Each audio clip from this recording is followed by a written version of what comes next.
Dieu qui laisse 99 brebis pour aller chercher celle qui s'est égarée. Il est le Dieu qui laisse 99 pour aller chercher ce qui était perdu. Jusqu'à ce qu'il la retrouve, il la met sur son épaule, il revient avec joie. Le Père te cherche là où tu es. Il te touche là où tu es. Il ne t'a pas abandonné. Il y a quelqu'un qui suit cette émission et tu pensais que Dieu t'a abandonné. Tu pensais que Dieu t'a laissé. Tu pensais que non, Dieu ne pense même plus à moi. Je suis venu te dire que Dieu pense à toi. Je suis venu te dire qu'il t'aime.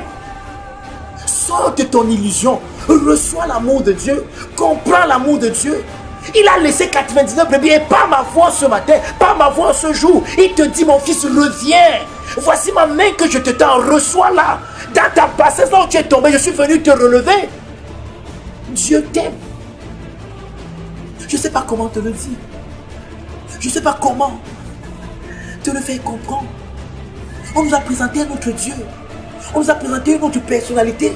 Et on veut qu'on appelle cette personnalité notre Dieu. Le Dieu pour mon mariage. Le Dieu pour la prospérité de mes affaires. Le Dieu pour avoir les enfants. Dieu est plus grand que ça, frère. Le plan de Dieu est meilleur que ça.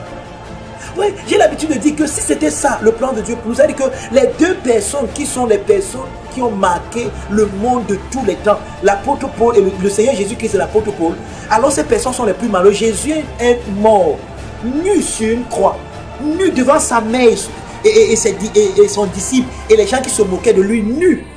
Mais dans cet état, il était en train d'accomplir la volonté de Dieu. Parce que l'apôtre Paul nous donne un autre tableau de la crucifixion. Il dit Dieu était en Christ. Mais physiquement, Jésus était nu. On se moquait de lui. Il était comme celui dont on détourne le visage. Il n'avait rien pour attirer nos regards. Nous, nos regards, il n'avait rien pour attirer nos regards. Mais Dieu était en lui. Ah, Sotakabaya.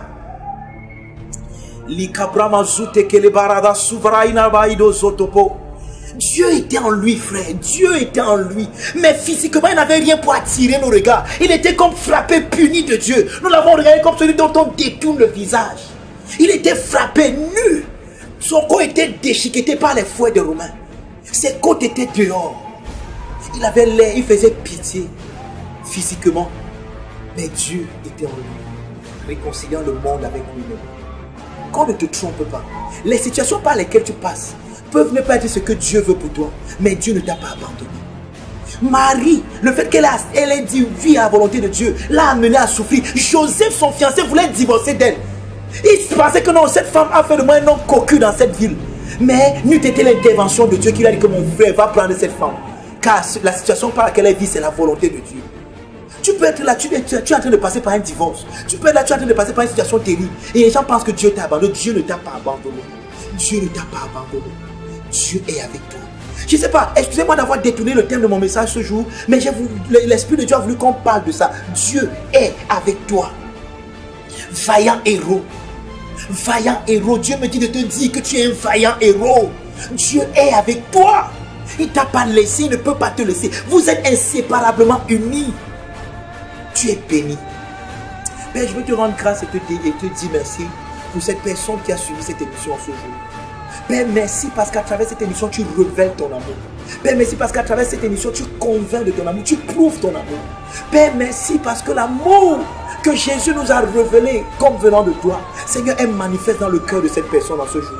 Je déclare, Père, que ta parole est incrustée